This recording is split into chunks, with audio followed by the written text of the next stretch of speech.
what's going on guys? Arekkz here, welcome back to another video for Dauntless. Since the game is now officially released and it's free to play on Xbox One, PS4 and PC, a lot of you guys have been jumping in and checking out what the game has to offer. In line with that, I've also had quite a few requests to update the weapon tutorials that I did quite a while back. After all, a lot has changed since then, and some weapons have new moves, specials and mods to mess around with, so I figured it's about time. Today, we're going to kick things off by taking an in-depth look at the sword.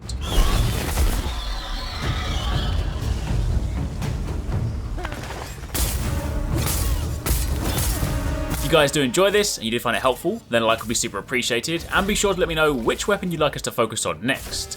We're away at E3 next week, so be sure to cover the remaining ones when we get back. Additionally, completely optional and up to you, but if you do fancy using our epic creator code when grabbing stuff from the store, then our code is Arekkz. I want to say a huge thank you to those of you that have already been using the code. I really do appreciate all of your support. But enough rambling, let's talk about the sword. The sword in Dauntless is realistically your best starting point. It's the weapon you'll begin the game with, and while it won't be long until you can freely swap to whatever you please, there's a very good reason you begin with this weapon in hand. It's a weapon that shines in close quarters, affords you great mobility, and offers fast attacking combos that allow you to dive in, dish out quick, burst damage without having to heavily overcommit. That being said, it is also capable of outputting incredible damage, so while on the surface the weapon might look quite simple, believe me when I say the sword is far more than just a beginner weapon. It's through its simplicity that this weapon's flexibility presents itself. It's a great balanced offering that allows for incredibly high damage output when used effectively. So, let's take a look at the moves. Now to begin with, I'll refer to most combos using the Xbox buttons, but for the sake of clarity, X is left mouse button, which is your light attack, Y is right mouse button, which is your heavy attack, and RB is Q, your special. The sword basic combo is quad cross, performed with 4 consecutive X inputs. This will perform a quick string of attacks that can have value in smaller openings where you have limited time to attack, but it's worth noting that you do have better options. This is one of your weaker offerings, so this often won't form a core part of your primary rotation. You then have the triple element attack, performed with 3 X inputs followed by 2 Y inputs. This is your highest damage combo when not in Valiant Overdrive. More on that in a moment. However, given the longer combo chain, it does take a little bit more commitment to land the whole thing, and it's important to note that the bulk of the damage from this combo comes at the end, in the final 2 attacks. So land this when you can, but if your opening is limited, then naturally play safe.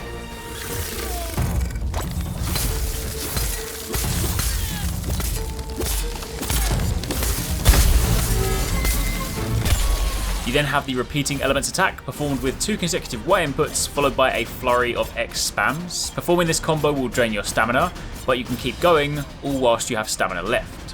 When you're in your special, Valiant Overdrive, again more on that in a moment, this move is actually your highest damage combo. Just try to use it sensibly since it consumes stamina, so it's often wise to stop just before you completely run out so that you still have some stamina left to evade roll should you need to.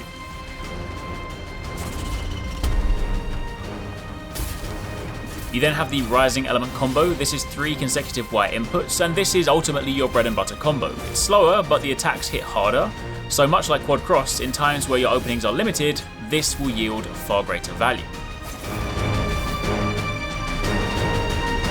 Now with the sword, all whilst you're attacking, you'll also be filling up your special meter at the top of the screen, and when this is full, you can press RB to activate your special, Valiant Overdrive. Whilst in this state, your attack speed is increased, and it also causes your attacks to emit short-range ether waves that deal AoE damage. Whilst you're in this mode, you can also press RB to perform an ether dash. This performs a dash that covers a large distance. It has a short cooldown, but it doesn't consume your stamina meter, so it's incredibly good for sticking to a behemoth side and maintaining that damage output.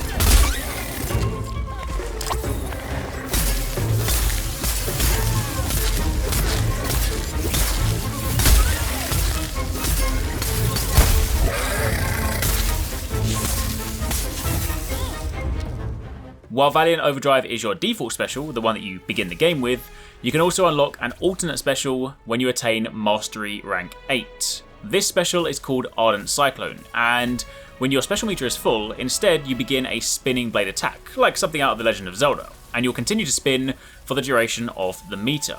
Mid-spin, you can also press RB again to perform the Cyclone attack, which performs an arcing slash attack based on the direction that you're moving. Performing this will end the Ardent Cyclone, and dish out a large amount of bonus damage based on the number of hits you landed during the Cyclone, which sounds pretty sweet, right?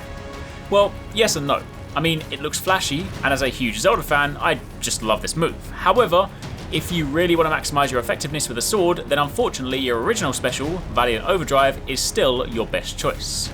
You can only have one, so if you want that meaty damage, stick to Valiant Overdrive, and work in those recommended combos. Rising elements when out of overdrive, repeating elements whilst in overdrive, and of course triple elements when the opening allows it.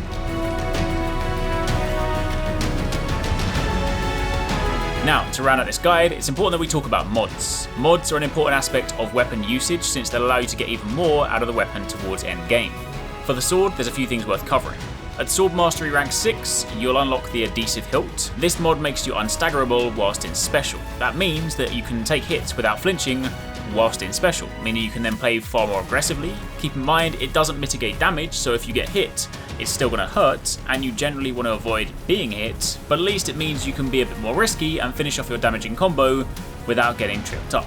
But what we really want comes at Sword Mastery rank 10, the Reactive Hilt. With this, anytime you perform dodge attacks, they will always critically strike. In other words, perform an attack after a dodge for a guaranteed double damage. This is without question the best in-slot mod for the sword. Since rolling will form a core part of your playstyle, when you really get to know your target and you roll through their moves, this just means you can monopolize on those openings and dish out massive damage. Of course, you still want to watch your stamina. Don't go rolling around like it's Dark Souls just to get a crit, only to run out of stamina and then get squashed. Still play sensibly, but this is the mod that you want. There is also the Perpetual Blade Core, unlocked at Mastery rank 16. With this, when you deal damage in special, it generates a small amount of special meter, essentially allowing you to extend the duration of your special. It sounds nice in theory, but in practice, unfortunately, the value you get from this just doesn't make it worth your time. So for now, grab that Reactive Hilt and get rolling.